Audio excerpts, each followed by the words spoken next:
Welcome my YouTube channel व्यास नारायण मिश्र। आज हम बहुत इंपॉर्टेंट टॉपिक डिस्कस कर रहे हैं इलेक्ट्रोमैग्नेटिक वेव्स के। जो टॉपिक है पॉइंटिंग वेक्टर, अर्थात इलेक्ट्रोमैग्नेटिक फील्ड में एनर्जी डेंसिटी हम डिस्कस करेंगे।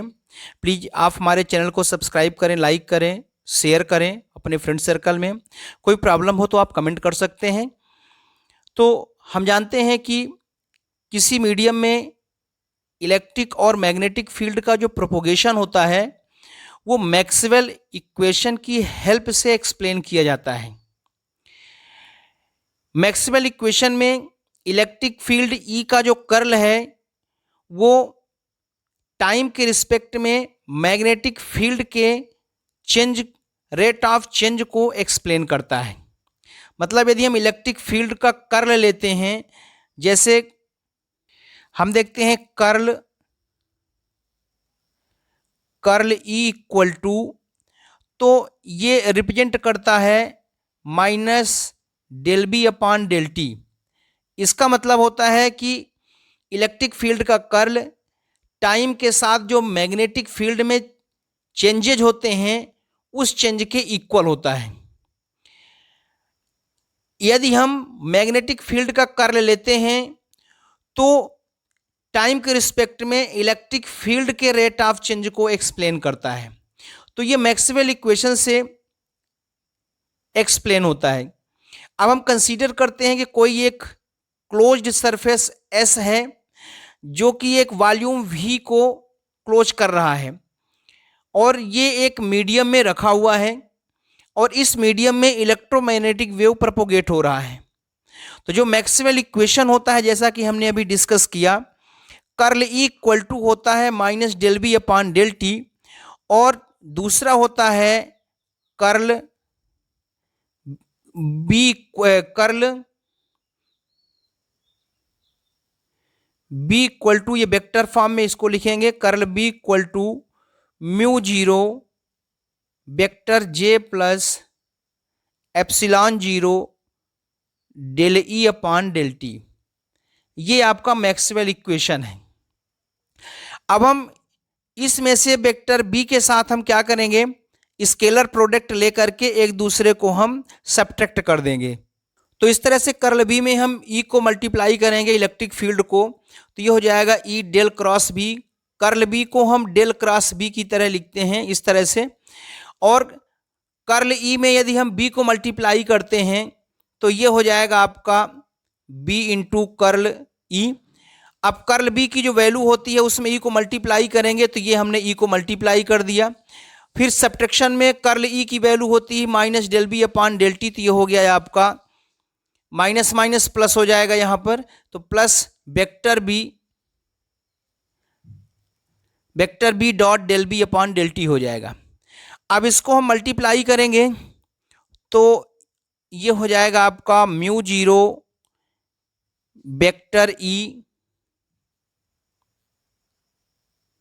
वेक्टर ई, सब में वेक्टर लगा है क्योंकि सब ये वेक्टर क्वांटिटी है, प्लस म्यू में नहीं लगा है क्योंकि म्यू स्केलर क्वांटिटी है। तो ये हो जाएगा mu zero epsilon zero vector ई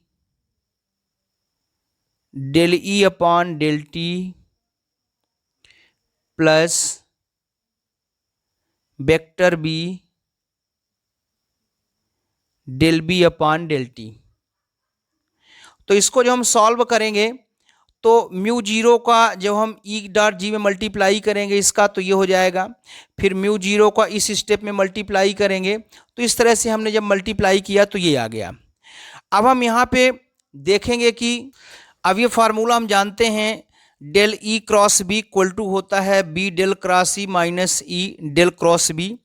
तो ये जो स्टेप है जो दिया हुआ है आपका माइनस वाला पार्ट, ये वाला पार्ट, इस वैल्यू को हम वहां से रिप्लेस करेंगे इस फार्मूले से। तो जब इस फार्मूले से उसको हम रिप्लेस करेंगे तो ये हो जाएगा आपका, फार्मूला सेम टू सेम है, साइन में डिफरेंस है, ये चीज़ पॉजिटिव है और ये चीज़ निगेटिव है, इसलिए ये चीज़ भी निगेटिव हो जाएगी। तो इसको हम लिखेंगे माइनस डेल डॉट, इसमें सब में वेक्टर लगा है, vector E cross vector E B, और ये हो जाएगा mu zero E dot J plus mu zero, तो ये हो जाएगा आपका mu zero E dot J plus mu zero epsilon zero E del E upon del T plus B del B upon del T. ये जो part है आप देख सकते हैं यहाँ से, यही पूरा पार्ट लिखा गया है। ये पूरा पार्ट वहीं पे एक बार लिख दिया गया है।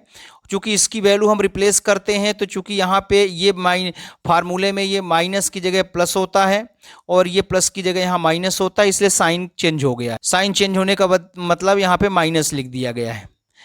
अब इस स्टेप को हम इक्वल के जब इधर लाएंगे तो ये प्लस हो जाएगा और ये वैल्यू हो जाएगी टोटल क्या, प्लस जीरो हो जाएगी। जब इसको इधर शिफ्ट करेंगे तो ये इक्वेशन बन जाएगा। तो इसको जब इधर ला दिए तो जो ये वाला पार्ट है इसको हम डिफरेंशिएशन के फॉर्म में लिख दिए, तो del upon del T epsilon zero E square कर दिए। तो अगर इसको हम डिफरेंशिएट करेंगे 2e dt होगा, तो 2 से 2 कैंसिल हो गया, del E upon del T आ गया, तो इसको हम इसको डिफरेंशिएशन फॉर्म में सेट कर दिए। इसी तरह से इस वाले पार्ट को भी हमने लिख दिया 1/2 del B square upon D T. B square करेंगे तो ये हो जाएगा आपका 2b हो जाएगा, तो इसलिए इसको डिफरेंशिएशन फॉर्म में हमने इसको सेट कर दिया। अब इस इक्वेशन के पूरे इक्वेशन में हम म्यू जीरो से डिवाइड कर देंगे, तो ये म्यू जीरो से डिवाइड करेंगे तो क्या बचेगा, ये E dot J plus del upon del T, यहां भी म्यू जीरो था तो म्यू जीरो कैंसिल हो जाएगा, तो ये हो जाएगा एप्सिलॉन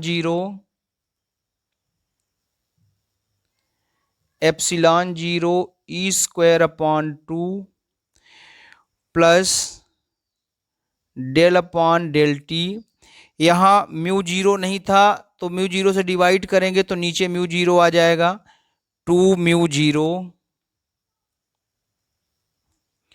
प्लस यहाँ भी म्यू जीरो नहीं था तो डिवाइड करेंगे तो नीचे म्यू जीरो आ जाएगा डेल, और ये हो जाएगा vector E cross vector B equal to zero. यहाँ आप जब म्यू जीरो से डिवाइड करेंगे तो ये म्यू जीरो कैंसिल हो जाएगा, ये वाला म्यू जीरो कैंसिल हो जाएगा, और यहाँ म्यू जीरो नहीं था तो इसमें म्यू जीरो अपान में आ जाएगा, इसमें भी म्यू जीरो अपान में आ जाएगा, जैसा कि यहाँ दिखाया गया है। अब हम क्या करेंगे, वॉल्यूम V के कोरेस्पॉन्डिंग जो क्लोज सरफेस है उसको हम इंटीग्रेट करेंगे। तो चूंकि ये जब इसको इंटीग्रेट करेंगे वॉल्यूम के अकॉर्डिंग तो ये हो जाएगा आपका ट्रिपल इंटीग्रेशन, वॉल्यूम के अकॉर्डिंग इंटीग्रेशन होगा तो ये हो जाएगा E dot J D V plus triple integration volume के अकॉर्डिंग ही हो जाएगा डेल अपॉन डेल टी। अब आप देख सकते हैं डेल अपॉन डेल टी यहाँ भी है, डेल अपॉन डेल टी यहाँ भी है, दोनों से हम जब कॉमन ले लेंगे तो ये बचेगा आपका epsilon zero E square upon 2 plus B square upon 2 mu zero, ये बचेगा। और इस वाले पार्ट को हम इक्वल के जब इधर लाएंगे तो हो जाएगा माइनस में, तो हो जाएगा -1 अपॉन म्यू जीरो। यहाँ भी हम ट्रिपल इंटीग्रेशन लगाएंगे तो डेल डॉट को डाइवर्जेंस लिखा जाता है, ये जो डेल डॉट है ना इसको डाइवर्जेंस लिखा जाता है, तो इसको डाइवर्जेंस के फॉर्म में लिख दिए डाइवर्जेंस ई क्रॉस बी, ये इस तरह से इसको लिखा जा सकता है। अब यहाँ जो है 3 टर्म्स होते हैं, तो जो इसका फर्स्ट टर्म है जो कि वॉल्यूम इंटीग्रेशन का ई डॉट जे है, ये ई डॉट जे डी भी, ये फर्स्ट टर्म है। ये इलेक्ट्रोमैग्नेटिक फील्ड का चार्ज पर, मीडियम में जो चार्ज है उस पर इलेक्ट्रोमैग्नेटिक फील्ड के द्वारा वर्क डन को रिप्रेजेंट करता है ई डॉट जे डी भी। तो इस तरह से इसको हम लिख सकते हैं कि ये किसके इक्वल होगा, ये वर्क डन के इक्वल होगा, डी डब्ल्यू के इक्वल हो जाएगा ये। इसके बाद जो इसमें दूसरा टर्म दिया है, जो दूसरा टर्म दिया है ये वाला पार्ट वर्क डन को रिप्रेजेंट करता है, और जो ये वाला पार्ट है ये एनर्जी डेंसिटी को रिप्रेजेंट करेगा। तो इस तरह से जो सेकंड वाला पार्ट है भी del upon del T epsilon zero E square upon 2 plus B square upon 2 mu zero D V equal to, ये एनर्जी डेंसिटी को रिप्रेजेंट करेगा। तो चूंकि जो इंटीग्रेशन और डिफरेंशिएशन होता है ये इंटरचेंजेबल होता है, तो यहाँ पहले इंटीग्रेशन है, डिफरेंशिएशन बाद में है। हमने क्या किया, डिफरेंशिएशन पहले लिख लिया और इसको इंटीग्रेशन कर दिया। अब तो ये हो जाएगा आपका म्यू ई, ये एनर्जी डेंसिटी है म्यू ई का, ये जो पार्ट है ये म्यू ई है और ये मैग्नेटिक फील्ड का एनर्जी डेंसिटी है।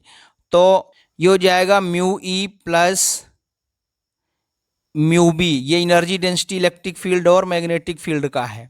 ये हो गया डी वी। अब इसमें भी दो पार्ट्स हैं, जैसे कि आप देख सकते हैं, एक पार्ट से ये वाला और एक पार्ट से ये है। तो ये एनर्जी डेंसिटी है इलेक्ट्रिक फील्ड में और ये एनर्जी डेंसिटी है मैग्नेटिक फील्ड में। और जो इसका ये वाला पार्ट है, इसमें देखें जो ये वाला पार्ट है ये कहलाता है पॉइंटिंग वेक्टर, इसमें म्यू जीरो को इंक्लूड करके। तो जो ई cross B upon mu zero है यही पॉइंटिंग वेक्टर कहलाता है, जो कि यूनिट टाइम यूनिट एरिया में एनर्जी ट्रांसफर को रिप्रेजेंट करता है। और पॉइंटिंग वेक्टर को हम यस से रिप्रेजेंट करते हैं, तो यस इक्वल टू हो जाता है vector E cross vector B upon mu zero. यही जो है पॉइंटिंग वेक्टर को रिप्रेजेंट करता है। पॉइंटिंग वेक्टर ये एक वेक्टर क्वांटिटी है जिसको कहीं वेक्टर एस से और कहीं वेक्टर एन से रिप्रेजेंट करते हैं। ये वेक्टर क्या मेजर करता है, ये इलेक्ट्रिक वेव में एनर्जी फ्लक्स को मेजर करता है। अर्थात जो पॉइंटिंग वेक्टर होता है ये इलेक्ट्रोमैग्नेटिक वेव के प्रोपोगेशन के डायरेक्शन के नॉर्मल यूनिट एरिया से पर सेकंड कितना एनर्जी फ्लो हो रहा है उसको रिप्रेजेंट करता है। तो इस तरह से S equal to E cross B upon mu zero, इसको हम इस तरह से भी लिख सकते हैं वेक्टर ई क्रॉस एच, ऐसा भी इसको लिखा जा सकता है। अब इसके डायमेंशन क्या होता है, पॉइंटिंग वेक्टर का डायमेंशन, तो पॉइंटिंग वेक्टर का चूंकि फार्मूला दिया है vector S equal to vector E cross vector B upon mu zero, तो जो इसका डायमेंशन होगा, डायमेंशन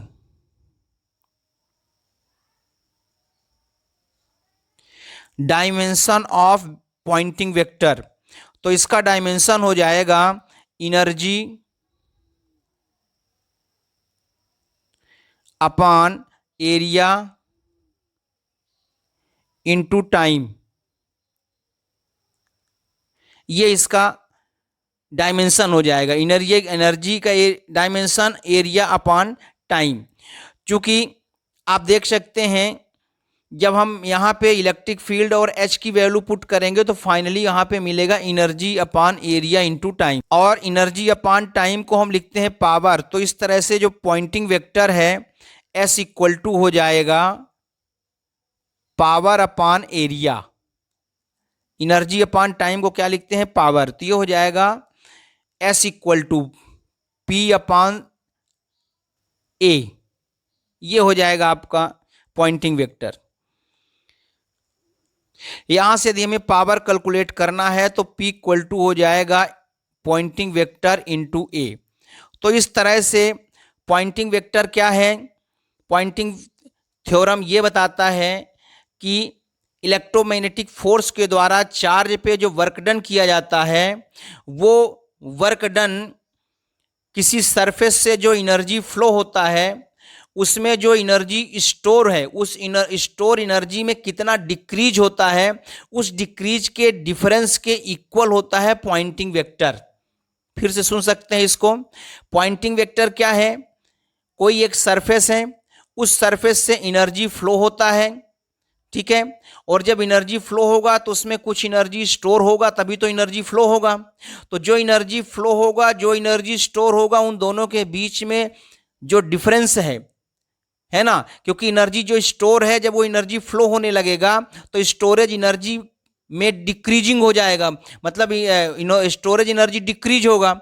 उस डिक्रीज में कितना डिफरेंस आ रहा है, जैसे मान लेते हैं कि टोटल एनर्जी है 10, जूल, और 2 एनर्जी जो है 2 जूल उससे फ्लो हो रहा है। जब 2 जूल फ्लो हो रहा है तो कितना बचा 8, फिर उसका 2 जूल फ्लो हो रहा है तो कितना बचा 6। तो कितना डिक्रीज होता है उस डिक्रीज को हम पॉइंटिंग वेक्टर से कैलकुलेट करते हैं। तो ये बहुत इंपॉर्टेंट टॉपिक है जो हमने डिस्कस किया। आप हमारे चैनल को सब्सक्राइब करें, लाइक करें, शेयर करें। कोई प्रॉब्लम हो तो कमेंट करें। Thank you very much.